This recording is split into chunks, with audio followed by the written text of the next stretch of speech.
एका सुंदर शेतात एक कोंबडी तिच्या पिल्लांसोबत राहायची. त्यात टिलू नावाचं एक पिल्लू होतं, जे खूपच खोडकर होतं. टिल्लू, इकडे तिकडे धावू नकोस, माझ्या सोबत राहा. मी तुला दाणे शोधायला शिकवेन. अजून तू खूप लहान आहेस बाळा. हो आई, काळजी नको करू, मला सगळं समजतं.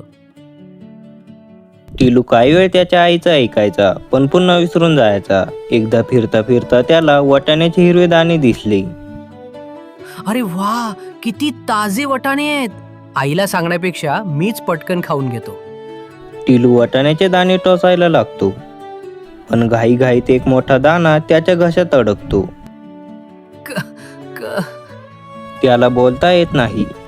टिलूला श्वास घेणं कठीण झालं होतं. त्याने मागे वळून पाहिलं तर आई कुठंच दिसत नव्हती. तो रडू लागतो.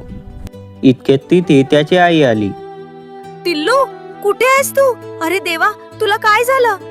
आई त्याची पाठ थोपटते. चोचीने दाणा काढण्याचा प्रयत्न करते, पण तिची चोच लहान असल्याने दाणा निघत नाही. आई कोंबडी रडत रडत नदीकाठी बसलेल्या हंसाकडे धावते. मागे टिलू अडखळत चालत होता. हंस मामा, प्लीज मदत करा.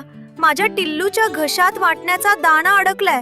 त्याचा जीव जाईल, वाचवा त्याला. घाबरू नकोस ताई, मी बघतो.